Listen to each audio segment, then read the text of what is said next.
I'm here. I'm sorry the video's late. I've had kind of a crazy weekend, so I didn't get to film what I normally would have filmed, but hey, I think this is good timing for this video anyway, because today I am going to be recommending a book for all of the Euphoria girls. Yep. If you don't recall from my last video, I did say that I am just like every other bitch out there, which means I did watch Euphoria. Sunday night was the finale, the season finale. What a roller coaster. If you know, you know. I don't want to spoil it because I know like there's basically no spoiler etiquette when it comes to Euphoria, but I personally have spoiler etiquette, so I'm gonna be nice and not spoil it. I watched it. I was having a moment. I was texting my best friend like, are you seeing this? And she was texting me like, are you seeing this? And we were seeing it. I am here to give all of those girlies a book rec because honestly, I think they all just need a good book in their lives. I think it would be, I think it would solve a lot of problems for them. My glasses are dirty. Give me a moment. But before I get into it, I want to do my quick little life update. I've been doing this in some of my videos recently and I think it's kind of fun. So life update number one, I bought this at Walgreens today. Look at him. I had to get, look, I have Wendy. I've had Wendy for a very long time and I had to get Wendy a friend. So they're cute, huh? Yeah, okay. I saw Marina on Saturday, formerly of Marina and the Diamonds, and I took the best concert pictures I've ever took in my life. They're on my Instagram, you can go look at them, but I'm gonna put this one right here because this is genuinely like the best picture I've ever taken. Anything else? I don't think so. I think that's it. That's my little life update. I've had this video idea for a while, but I wanted to get the whole season out so I had as much information as possible to go off of. I started watching Euphoria actually probably about a month ago. I didn't watch season 1 live and I didn't watch most of season 2 live, but then like my Twitter feed every single night, every single Sunday night was like, here's what's happening on Euphoria. This is what happened on Euphoria. Euphoria spoilers. Euphoria. And I was like, fuck it. I'm basically watching it on my Twitter feed, so I might as well just watch it. So I binged the whole thing in like a week. And then the first episode I watched live was the one before Lexi's play, I think. I'll just get my own opinions out of the way. In season 1, I totally loved Cassie. This season, no. Girl, I don't know what's wrong with you. Get up.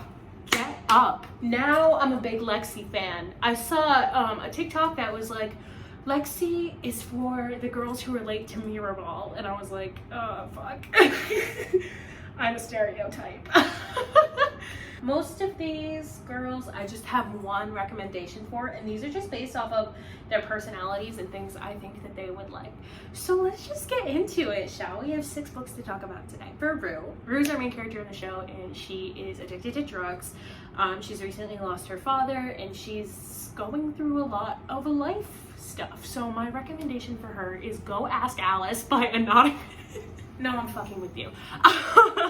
When I was reading like articles about this, trying to like brainstorm, that was like genuinely one of the recommendations. And I was like, what? If you believe Go Ask Alice, then you are not old enough to be watching Euphoria. My actual recommendation for Rue is More Happy Than Not by Adam Silvera. I read this a few years ago. It's basically about mind-altering technology.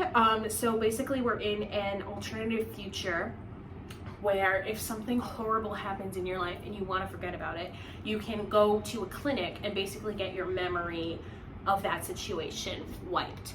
And so we're following our main character, whose name I can't remember. We have our main character, Aaron, and he has just recently, like Rue, experienced a family tragedy, and it's making him, obviously it's like fundamentally changing him, right? Because he's lost someone very important to him. And he is kind of faced with this option to have his memory wiped, essentially, of the incident if he wants to. But he kind of seems like anti this technology, or not necessarily anti like the memory wiping. What is it called? Lateo.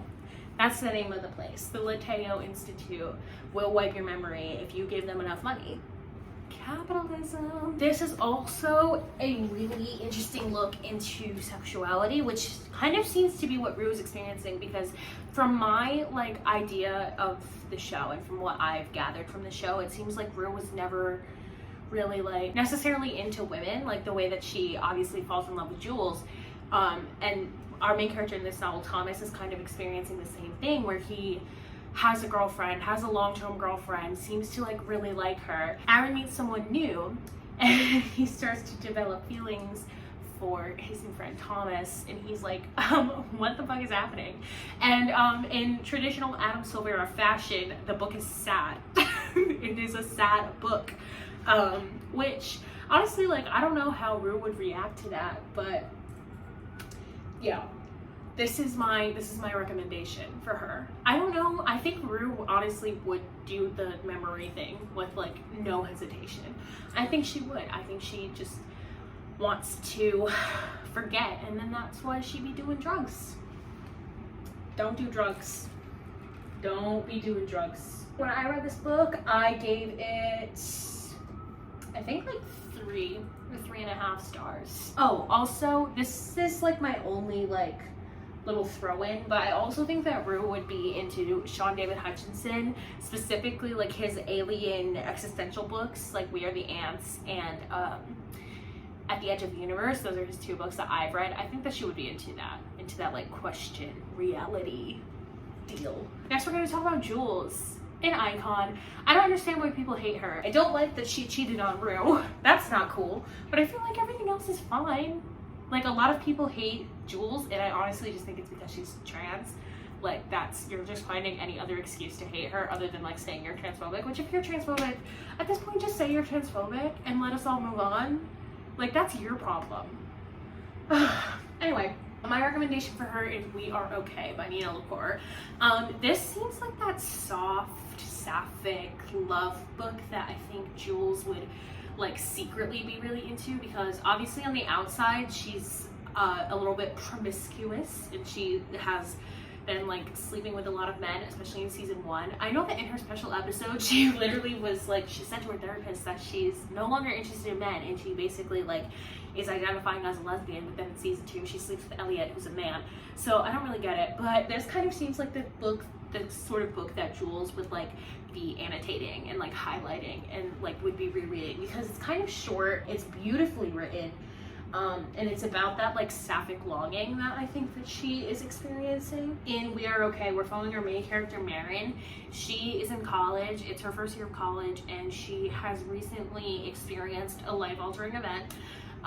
And she has moved away from California. She's essentially trying to run away from this incident that happened, but over in the book we follow her best friend Hannah coming to visit, and we sort of follow their relationship and see the dynamic between them, and we also get Marin's backstory about like what happened.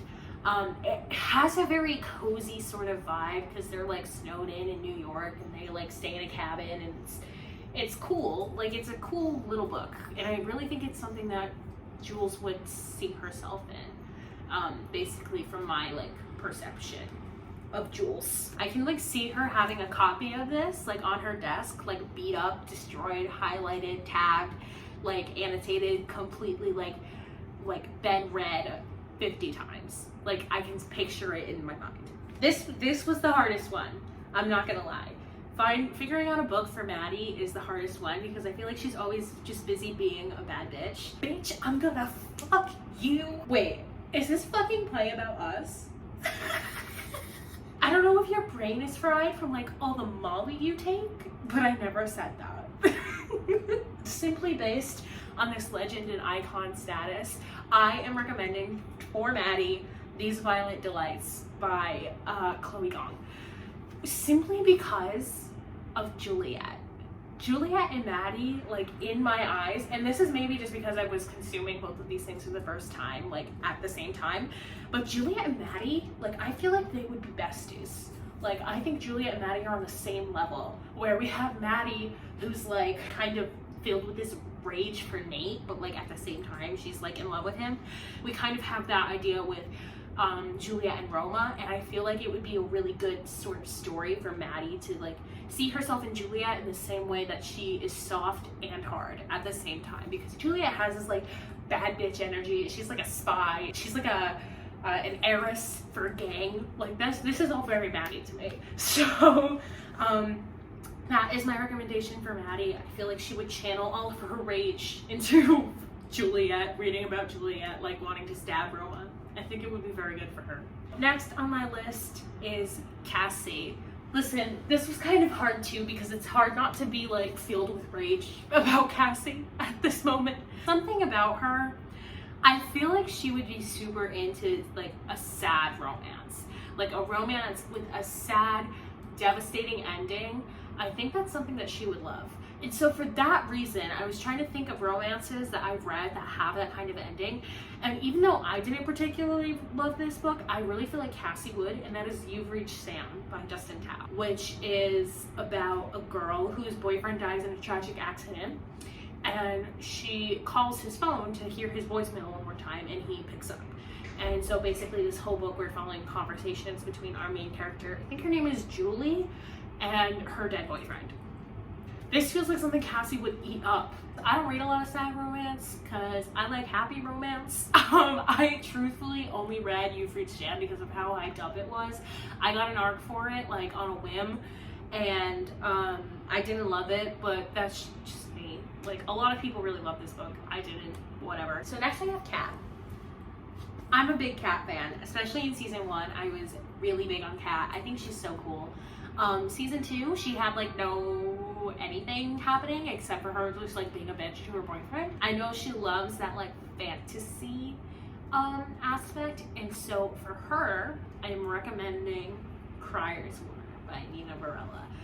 This doesn't have that like smutty fantasy idea that she seems to be into. I haven't read that Jennifer L. Armentrout book. What's it called? From Blood and Ash. Is that it? I haven't read that book, but I also feel like that's something Kat might like, just based on what I've heard about it. But my recommendation that I've read is Crier's War, because it has that super high fantasy, like kind of forbidden love thing going on, but it's sapphic, which is always better. In Crier's War, we have Crier, who is maid, and we have Ayla, who is human and is like a servant, because Crier is a princess.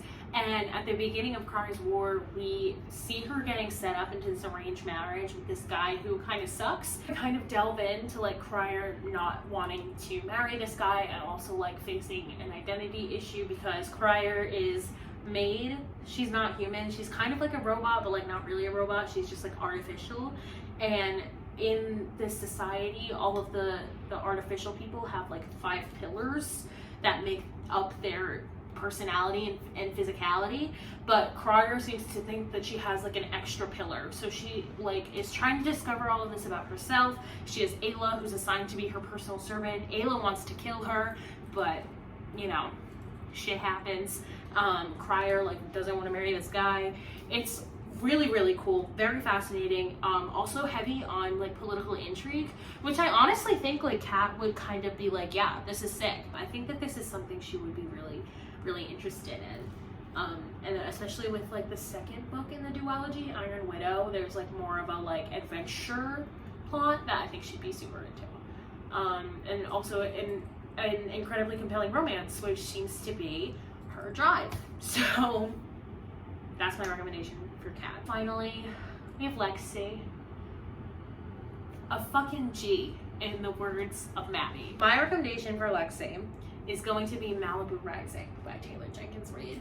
I honestly think Lexi would love anything by Taylor Jenkins Reid, but I think that Malibu Rising has this really special family dynamic that Lexi would be super into, because the characters are all like kind of hiding something from each other, but they're so close, but they're secrets, and it unfolds over like a fixed period of time. And you kind of like know the ending, like going into it, you know, like that the house is gonna burn down. Like page 1, we know the house is gonna burn down. I feel like this is something Lexi would be really into, because you follow this trail of like plot, character, everything is super well developed, and I think from Lexi's writing standpoint, I think she would just love it. Because Malibu Rising follows 4 siblings, and obviously Lexi is having some trauma with her sister, Cassie. So I think that it would be honestly kind of cathartic for her to read, to see those sibling dynamics like played out on paper. Especially because of how amazingly written it is, because Taylor Jenkins Reid is a goddess and is amazing at writing. So those are my recommendations for the Euphoria girls. I'd love to hear your thoughts. If you have any thoughts about other books that you think would be good for them, or if you've read any of the books that I recommended. I've read them all, so if you want to talk about them, we can talk about them in the comments. Comment your season 3 theories. I'd love to do that. Do you think McKay is going to make a comeback? Thank you so much for being here. I hope this was fun and interesting for you. This is kind of a different video than I've ever done before, but I thought it was a fun idea, so I figured let's go for it. Yes. Thank you so much for watching. Wow. Love you guys.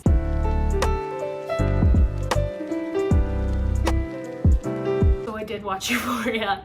I just spit everywhere. I hope you can't see that on camera. Why did I say that? Like, she's a drug addict. Malibu Rising follows 4 siblings. 4 siblings.